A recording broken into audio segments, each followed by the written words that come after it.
வாலிபமும் வாழ்க்கை முறையும் என்ற நிகழ்ச்சியின் மூலமாக உங்களுக்கு என் அன்பின் நல்வாழ்த்துக்களை சொல்லுகிறேன்.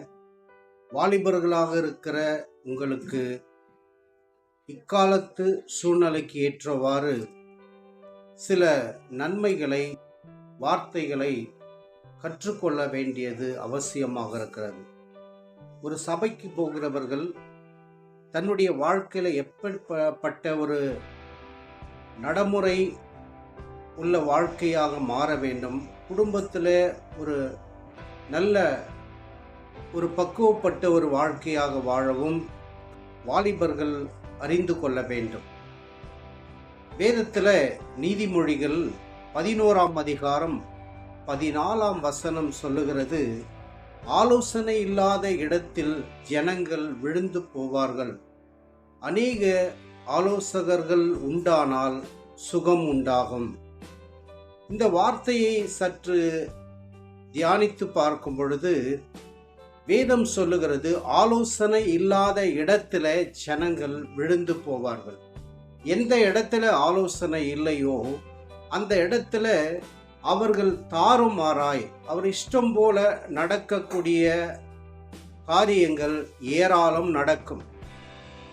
எனக்கு எல்லாமே தெரியும் என்று வாழுகிற ஒரு வாழ்க்கையை காட்டிலும் எனக்கு ஒன்றும் தெரியாது என்று சொல்லி ஆண்டவருடைய சமூகத்தில் வாலிபர்கள் வருகின்ற பொழுது ஆண்டவர் வேதத்திலிருந்து பலவிதமான ஆலோசனைகளை கொடுக்கிறார்.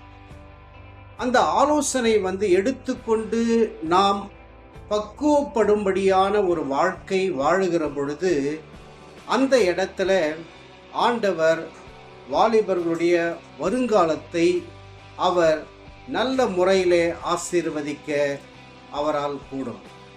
நல்ல ஆலோசனை எங்கே கிடைக்கிறது என்றால், நீங்கள் போகிற திருச்சபையில் கிடைக்கிறது. நல்ல ஆலோசனை எங்கே கிடைக்கிறது என்றால், பல விதமான ஊழியர்கள் இந்த யூடியூப் மூலமாக, பல டிவி சேனல்கள் மூலமாக, கிறிஸ்தவ சேனல்களை நீங்கள் பார்க்கும் பொழுது அநேக ஆலோசனைகளை கொடுக்கிறார்கள். எதற்காக ஆலோசனை கொடுக்க வேண்டும்? வாலிபர்கள் நல்ல வழியில நடக்க வேண்டும், அவருடைய வாழ்க்கை நல்ல முறையில் இருக்க வேண்டும் என்கின்றதான ஒரு சிறப்பான நோக்கத்தோடு தான் இந்த ஆலோசனை எல்லாம் கொடுக்கப்படுகிறது. எனவே இந்த நாளில சில ஆலோசனைகளை நாம் அறிந்து கொள்ளலாம். உன் தகப்பன் தாய் அவர்களுக்கு தெரியக்கூடாது என்று செய்கிற எல்லாமே பாவம். ஒருவேளை உன்னுடைய பெற்றோர்களுக்கு தெரியக்கூடாது என்று செய்கிற ஒவ்வொரு காரியமும் பாவமாக இருக்கிறது. நிறைய பேர் என்ன பண்ணா, பெற்றவங்களுக்கு தெரியக்கூடாது, பெரியவங்களுக்கு தெரியக்கூடாது என்று மறைத்து தப்பான பாதையில போய் கொண்டு இருப்பார்கள். ஆனால் ஒரு நாள் தெரிய வரும், அப்பொழுது நம்முடைய மனம் வேதனைப்படும். காரணம், நான் இப்படி செய்து விட்டேன் என்று எப்போ உணர்வார்கள் என்றால் செய்த பிற்பாடுதான் உணர்வார்கள். எனவே நம்முடைய வாழ்க்கையில பெற்ற தாய் தகப்பனை அவர்களுக்கு மறைத்து எந்த ஒரு பாவமும் செய்யக்கூடாது. அதாவது நாம் எந்த அளவில் பாவம் செய்கிறோமோ, தவறான காரியத்தை செய்கிறோமோ, அது நம்முடைய வாழ்க்கைக்கு கேடுகளை உண்டு பண்ணும். வேதம் நிறைய வசனங்கள் சொல்லுகிறது. நான் அந்த வசனத்தை குறித்து நான் பேசவில்லை. என்ன சொல்ல வருகிறேன் என்று கேட்டால், பெற்ற தாய் தகப்பனுக்கு, பேரண்ட்ஸுக்கு தெரியாமல் செய்கிறதான அனைத்தையுமே பாவம். அப்படி செய்ய வேண்டிய அவசியம் இல்லை. பிள்ளைகள் தன்னுடைய பேரண்ட்ஸுகளுக்கு, பெற்றவர்களுக்கு மறைத்து செய்யாதபடி அவர்கள் ஒழுக்கத்தோடு வாழ வேண்டும் என்றுதான் இந்த சேனல் உங்களுக்கு அறிவிக்கிறது. இரண்டாவது, ஒருவேளை உன்னுடைய பெற்றோர்கள் அதிகமாக, உன்னை விட அதிகமாக படிக்காத இருக்கலாம், ஆனால் வாழ்க்கை என்ற அனுபவத்தை அவர்களிடத்தில் தான் கற்றுக்கொள்ள முடியும். நீங்க படித்திருக்கலாம், நன்றாக படித்திருக்கலாம், நல்ல உத்தியோகத்தில் கூட இருக்கலாம், ஆனால் உங்கள் பெற்றோர்கள் வாழ்க்கையின் அனுபவத்தை கற்றவர்களாக இருக்கிறார். அவர்கள் நீங்கள் படிப்புக்கும் உங்களுடைய படிப்புக்கும் உங்களுடைய வாழ்க்கைக்கும் வித்தியாசம் இருக்கும். வாழ்க்கை என்பது எப்படின்னா வாழ்ந்துட்டு போலாம் என்பது வாழ்க்கை கிடையாது. வாழ்க்கை முறை என்பது இப்படிதான் வாழ வேண்டும் என்ற ஒரு முறை நமக்கு இருக்கிறது. அந்த முறை தவறி நான் வாழுகிற பொழுது அங்கே பிரச்சனைகளுக்குள்ளாக நாம் சிக்கிக் கொள்ளுகிறோம். எனவே நம்முடைய வாழ்க்கையில பேரண்ட்ஸ், அப்பா அம்மா அவங்க வாழ்ந்த வாழ்க்கையை பார்க்கும்போது அவர்களுக்கு தெரியும் வாழ்க்கையின் அனுபவங்கள், நமக்கு தெரியாது. இன்றைக்கு சிறு வயது பிள்ளைகள், நீங்க வாலிபர்கள், உங்களுக்கு என்ன தெரியும்? வாழ்க்கையின் அனுபவம் அவர் வாழ்ந்தவங்களுக்கு தான் தெரியும். அந்த வாழ்ந்திருக்கிற நம்முடைய பேரண்ட்ஸ் இடத்துல தான் நாம் கற்றுக்கொள்ள வேண்டும். வாழ்க்கை பற்றி கற்றுக்கொள்ள வேண்டும். வாழ்க்கை பாடம் முக்கியமாக இருக்கிறது. நம்ம என்னதான் பணம், என்னதான் படிப்பு, என்னதான் உயர்ந்த உத்தியோகத்தில் நாம் இருந்தாலும் கூட வாழ்க்கை பாடம் என்பது முக்கியப்படுகிறது. வாழ்க்கையிலே பாடத்தை கற்றுக்கொண்டு அந்த வாழ்க்கை சிறப்பாய் வாழ வேண்டும் என்றால் அந்த வாழ்க்கை உங்களுக்கு எப்பொழுதும் நன்மையை கொண்டு வரும். எனவே வாழ்க்கை பாடம் பெற்றவளத்தை தான் கற்றுக்கொள்ள முடியும். அனுபவம் மிக்கவர்கள் அவர்களுக்கு அனுபவம் இருக்கிறது, வாழ்க்கையின் அனுபவம் இருக்கிறது.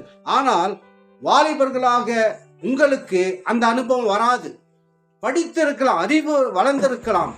ஆனால் வாழ்க்கையின் பாடத்தை கற்றுக்கொள்ள வேண்டுமானால் வாழ்க்கையில வாழ்ந்து கொண்டிருக்கிற அவர்களுக்கு தான், அவர்களிடத்தில் தான் நாம் கற்றுக்கொள்ள வேண்டும்.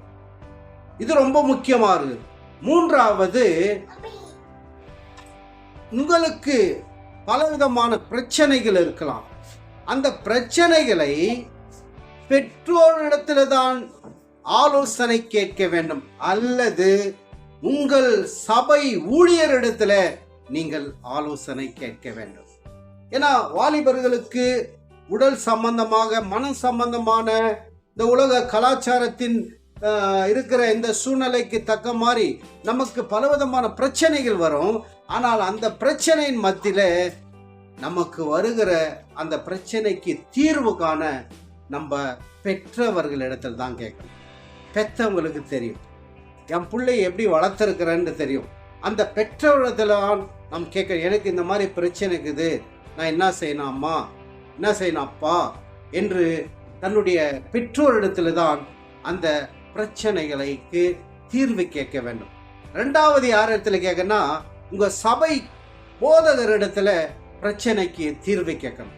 அவர் ஆவிக்குரிய வகையிலும் அதே சமயத்தில் உலகத்தின் சம்பந்தமான வாலிபருடைய பிரச்சனைகளை அறிந்தவர்களாக இருக்கிறபடினால அவரும் நல்ல ஒரு ஆலோசனைகளை நமக்கு கொடுப்பார்.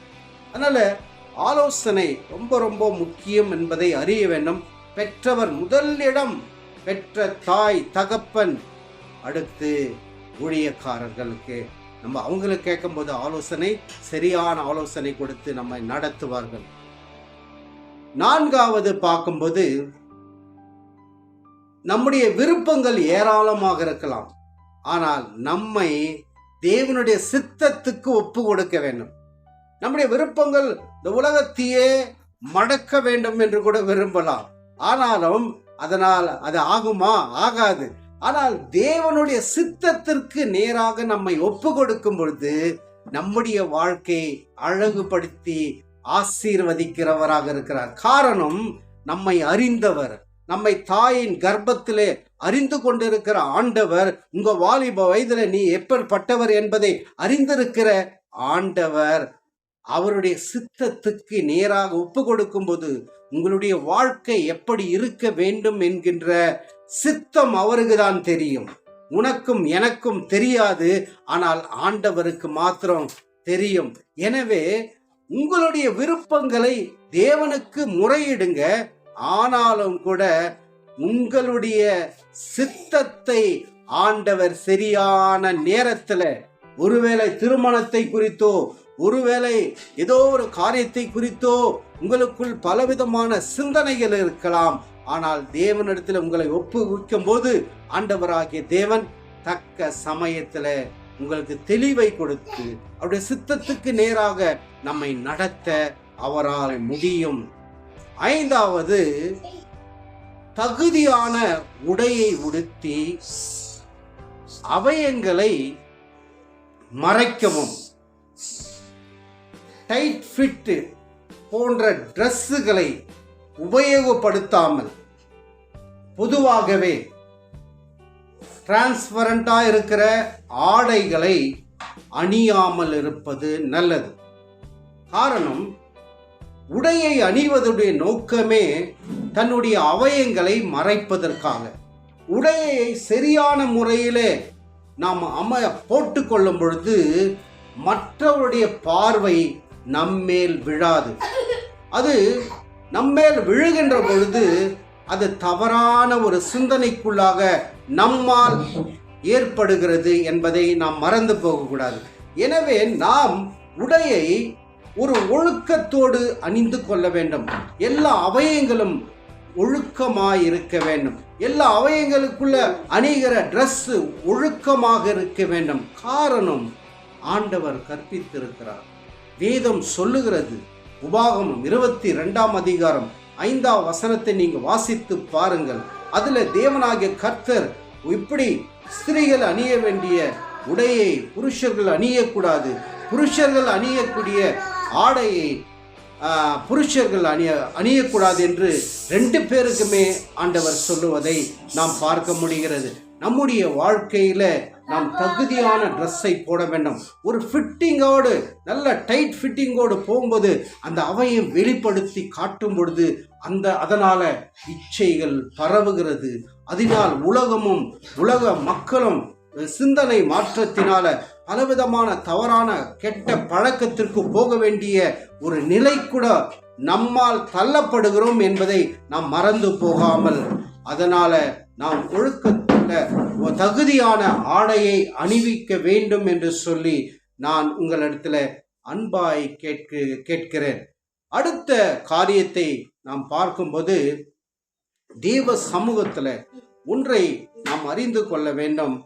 ஆண்டவருடைய பிள்ளைகளாக இருக்கிற நாம் அனைவருமே தேவனுக்கு முன்பாக நாம் எந்நேரமும் வேதத்துல தெளிவாக இருக்க வேண்டும். உலகத்திலிருந்து வேதத்தை பார்க்காதபடி முழு சிந்தையோடு வேதத்திலிருந்து உலகத்தை பார்க்க வேண்டும். நாம் உலகத்திலே வாழ்ந்து கொண்டிருந்து வேதத்தை நாம் வாசித்தோம்னா நமக்கு உலகத்தில் இருக்கிறதுனால வேத வசனம் எல்லாம் நமக்கு சரியாக புரியாது, தெரியாது. அதனால நாம் ஆண்டவருடைய பிள்ளைகளாக இருக்கிறபடினால வேதத்திலிருந்து உலகத்தை பார்க்கும்போது வேதம் என்ன பண்ணுகிறது என்று சொன்னால், வேதம் நமக்கு தெளிவை கொடுக்கும்போது உலகத்தில் நான் எப்படி வாழணும் என்கின்றதை நாம் அறிந்து கொள்ள முடியும். எனவே அன்பான வாலிபர்களே, உங்கள் யாவருக்கும் மீண்டும் நான் ஒரு அன்பான வேண்டுகோளை விடுகிறேன். இது ஒரு 6 காரியம்தான் சொல்லியிருக்கிறேன். அநேக காரியம் இருக்கிறது. நம்முடைய வாழ்க்கையில் நாம் ஆண்டவருக்குள்ளாக நல்ல ஒரு வாலிபர்களாக முறையான வாழ்க்கை வாழுகிற அந்த பக்குவத்தை நாம் பெற்றுக்கொண்டு ஆண்டவருக்குள்ளாக இருக்கிற நாம் இந்த அறிவுரைகளை ஏற்றுக்கொண்டு, ஆலோசனைகளுக்கு ஏற்றுக்கொண்டு ஆண்டவருக்காக வாழுங்கள். ஆண்டவர் உங்கள் வாழ்க்கையை ஆசீர்வதிக்கிறவர். உங்கள் படிப்பு, நீங்கள் செய்கிற வேலைகள், ஊழியங்கள் எதுவாக இருந்தாலும் எல்லாவற்றையும் ஆசீர்வதித்து உங்களை காத்து வழி நடத்துவார். கர்த்தர் தாமே உங்களோடு இருப்பாராக. God bless you.